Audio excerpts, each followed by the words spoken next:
Today we are going to discuss de Broglie dual nature of matter, right. इसमें हम देखेंगे de Broglie जो scientist, उन्होंने बताया था मैटर के ड्यूअल नेचर को, ठीक है। सबसे पहले मैटर आपको पता है, मैटर दैट ऑक्यूपाई स्पेस, तो क्या बोलते हैं, मैटर बोलते हैं, ठीक। प्लैंक्स के अकॉर्डिंग फोटॉन की एनर्जी क्या होती है, equal to H by lambda. और आइंस्टीन के अकॉर्डिंग अगर हम कोई मास अगर एनर्जी को बेस्ड हो, जो एनर्जी मास से बेस्ड हो, तो क्या होता है, equal to M C square. तो इन्होंने क्या किया, इस इक्वेशन को इसमें पुट कर दिया, राइट। तो क्या हुआ, H C by lambda equal to M C square, C is the velocity, तो क्या हो जाएगा, यहाँ पे कट जाएगा, तो H by lambda equal to C को हम लोग वेलोसिटी कर सकते हैं वी, इसको अगर रीअरेंज कर दें, लैम्डा हमारा इधर आ जाए, एच इधर, तो क्या हो जाएगा, lambda equal to H by M B. M B is the momentum, तो मोमेंटम यहाँ पे क्या हो जाएगा, पी, तो हम यहाँ क्या लिख सकते हैं, lambda equal to H by P. इस इक्वेशन क्या बोलते हैं, de Broglie dual nature of matter equation, इस इक्वेशन कहते हैं। जैसे आपको पता है, एटम है वो मैटर होता है, इलेक्ट्रॉन वो भी मैटर है, फोटॉन वो भी मैटर है, क्योंकि उनके पास मास है, they have a mass, so it is a matter. अगर कोई बॉडी है, ठीक है, उसके पास मास है, ठीक, और क्या है, वॉल्यूम होगा उसका, कुछ मास होगा, वॉल्यूम होगा, तो वो कैसा शो करेगा, वो आपका dual nature of matter show करेगा। मतलब कि ड्यूअल नेचर का मतलब हो गया, वो आपका पार्टिकल की तरह बिहेव करेगा, साथ ही वो मैटर क्या करेगा, आपका इलेक्ट्रोमैग्नेटिक वेव भी जनरेट करेगा। यानी कि डी ब्रॉगली ने बताया था कि जो मैटर होते हैं वो ड्यूअल नेचर शो करते हैं, पार्टिकल के साथ साथ वो उसमें क्या कहते हैं, वेव भी। यानी कोई पार्टिकल है, मास है, वॉल्यूम है, तो मैटर हो गया, मैटर है मतलब पार्टिकल है, पार्टिकल क्या होता है आपका, साथ में ये वेव भी निकलता है उसमें से, ठीक। उन्होंने साथ ही जो इक्वेशन था उसमें उन्होंने काइनेटिक एनर्जी को भी कंसिडर किया। काइनेटिक एनर्जी में अगर देखेंगे तो के कितना होता है, 1/2 M B square.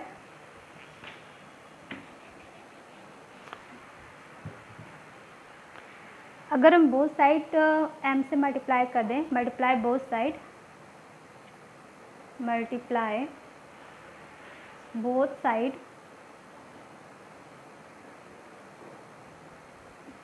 Side by M, यानी कि मास, तो क्या हमें मिलेगा, m into K E equal to 1/2 M square and V square. इसको हम लोग इधर लेके आए, क्या होगा, 2m into K E equal to M square and V square, right.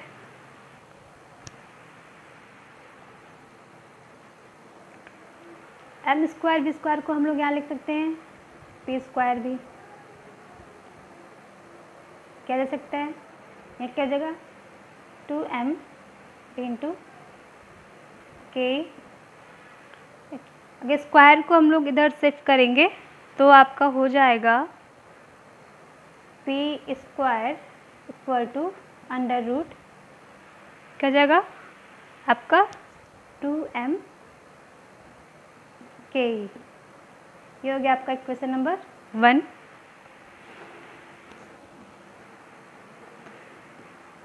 अगर हम equation number put in equation number 2, अगर इक्वेशन नंबर 2 में इसको हम लोग पुट कर देंगे तो क्या मिलेगा हमें, इस वैल्यू को, पी की वैल्यू को, अगर इसमें हम सर ये पी स्क्वायर नहीं रहेगा, पी तो यहाँ पे अंडर रूट आ गया ना, पी, तो पी की जो वैल्यू है इसको हम लोग इक्वेशन नंबर सेकेंड में, अगर इक्वेशन नंबर थर्ड मानते हैं इसको, equation number equation number second में इसकी वैल्यू पुट करें तो क्या मिलेगा हमें, lambda equal to H by under root 2m K ई।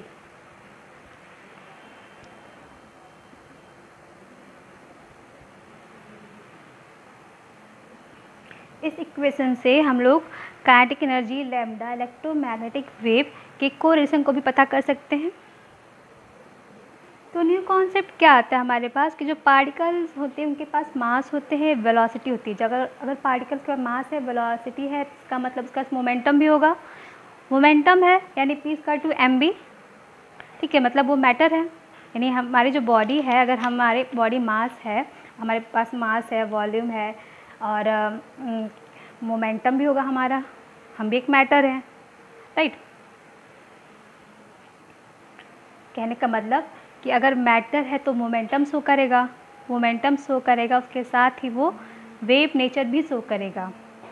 ऐसा नया कॉन्सेप्ट ये था कि जो मैटर होते हैं वो मोमेंटम शो करने के साथ ही साथ हमारा क्या करेंगे, वहाँ पे वेव नेचर को भी शो करेंगे। मैटर है तो वो मोमेंटम शो कर रहा है, मोमेंटम शो कर रहा है, साथ में वेव नेचर भी कर रहा है, ठीक है। हमारे पास एटम है, एटम में न्यूक्लियस है, इलेक्ट्रॉन्स के चारों तरफ क्या रहा है, रिवॉल्व रहा है सर्कुलर पाथ में। इलेक्ट्रॉन के पास मास होता है, रेडियस होगा और एक वेलोसिटी के साथ मूव कर रहा है सर्कुलर पाथ में। आइंस्टीन ने बोला था कि इलेक्ट्रॉन हैव अ मास, तो मास है तो वो क्या होगा, जब मास है तो वो क्या होगा, स्पेस भी ऑक्यूपाई करेगा, ठीक है। और कोई मैटर क्या होता है, matter that occupy the space, उसमें भी जो इलेक्ट्रॉन है वो स्पेस ऑक्यूपाई करेगा। सपोज आप बस पे ट्रैवल कर रहे हैं, उसमें एक चींटी है, तो वो चींटी से बस को कुछ इफ़ेक्ट नहीं हो रहा है, किसी को कुछ इफ़ेक्ट नहीं हो रहा है, बट वहाँ पे जो चींटी प्रेजेंट है वो बस का कुछ स्पेस ऑक्यूपाई कर रही होगी, मे बी नैनोमीटर में ऑक्यूपाई कर रही हो, किसी में भी कर रही हो, बट स्पेस तो ऑक्यूपाई करेगी ही। सेम ऐसे यहाँ भी इलेक्ट्रॉन क्या स्पेस ऑक्यूपाई करेगा, एटम में स्पेस ऑक्यूपाई करेगा। आपको पता है आपका जो मैटर होता है, एटम्स होता है, नॉन कंप्रेसिबल होते हैं। जैसे ये बोर्ड है, बोर्ड को अगर हम कितना भी कंप्रेस करने की कोशिश करेंगे, मार को कितना कंप्रेस करने की कोशिश करेंगे तो ये आपका कंप्रेस नहीं हो रहा है, नॉन कंप्रेसिबल होता है एटम आपके। इलेक्ट्रॉन क्या है, मास ऑक्यूपाई कर रहा है, इट मीन्स मोमेंटम होगा p=mv, यानी ये मैटर है, जो मैटर है वो आपका मोमेंटम शो करेगा। तो इसमें ये प्रूफ था कि जो इलेक्ट्रॉन रिवॉल्व कर रहा है साथ में, ठीक है, न्यूक्लियस चारों तरफ रिवॉल्व हो रहा है, चक्कर काट रहा है सर्कुलर पाथ में, ये अपने साथ ही क्या करेगा, वेव भी जनरेट करेगा। अकॉर्डिंग टू आइंस्टीन क्या हुआ था, क्या बोला था उन्होंने कि इलेक्ट्रॉन जब कर रहा है अपने साथ ही वेव भी जनरेट करेगा, कुछ इस टाइप से अपने पाथ पे ही, तो पाथ से क्या करेगा, वेव भी जनरेट करते हुए पूरा चक्कर काटेगा।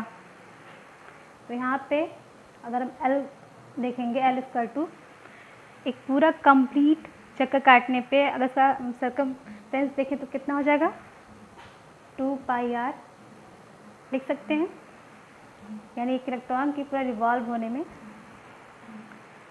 तो इसको पूरा रिवॉल्व होने में जो वेव जनरेट हो रहा है, तो कितना वेव जनरेट होगा, ठीक है, ये एक चक्कर पर काटने में एक इलेक्ट्रॉन के साथ कितना वेव जनरेट होगा। जैसे एक बाइक चल रहा है, अपने पीछे क्या हो रहा है, स्मोक छोड़ते जा रहा है, धुआं छोड़ते जा रहा है, सेम इसमें इलेक्ट्रॉन भी हमारा मूव कर रहा है, अपने साथ क्या वेव निकल रहा है, उसमें से वेव जनरेट कर रहा है। तो कितना वेव जनरेट करेगा, सपोज हमने n लैम्डा मान लिया, n लैम्डा आपका जनरेट कर रहा है, तो आपका तो ये मूव कर रहा था, इसका हमने 2πr कर दिया, तो यहाँ पे क्या n लैम्डा कर सकते हैं, राइट, मैथमेटिकल टर्म है ये, यहाँ पे हमने n लैम्डा कर दिया। अब क्या होगा, ये इसको हम मानते हैं इक्वेशन नंबर 1, अच्छे से लिख देते हैं, 2πr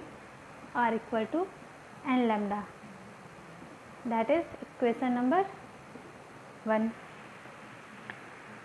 अब हमें पता है लैम्डा = क्या होता है, h बाई कितना होता है, mb। इक्वेशन नंबर 2, और put equation number 2 in equation number 1, तो क्या मिलेगा हमें, इसको मूव कर देते, इसको यहाँ पे पुट करने पे क्या मिलेगा, 2πr इक्वल टू NH/md हो सकता है। ये इसको हम लोग इधर लेके आए, इसको हम लोग इधर लेके आए, तो क्या हो जाएगा, m into V into R equal to NH by क्या हो सकता है, ये हमारे इधर मूव किए हैं तो क्या 2π। बी कैसा इक्वेशन दिख रहा है आपको, ये इक्वेशन आपका आ रहा है बोर क्वांटाइजेशन से, ठीक है।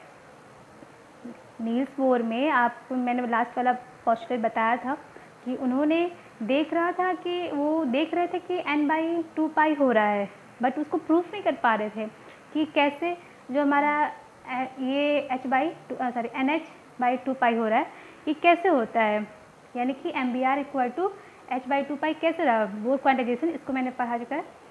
तो आप उन्होंने प्रूफ नहीं कर पाए थे इस चीज़ को, बाद में ये इस तरह से प्रूफ किया गया था।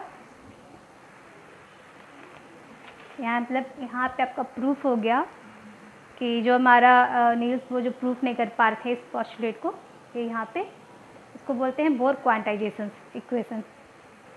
इससे ये प्रूफ हो गया कि इलेक्ट्रॉन जो मूव कर रहा है इन सर्कुलर पाथ, साथ ही साथ वो क्या कर रहा है, अपने साथ वेव भी जनरेट कर रहा है। जस्ट लाइक अ बाइक चल रही है, पीछे आपके क्या कहते हैं स्मोक छोड़ती है, सेम इसमें भी इलेक्ट्रॉन सर्कुलर पाथ में मूव कर रहा है, उसके साथ ही वो वेव भी निकाल रहा है। तो इसको बोलते हैं dual nature of matter, electron is also matter.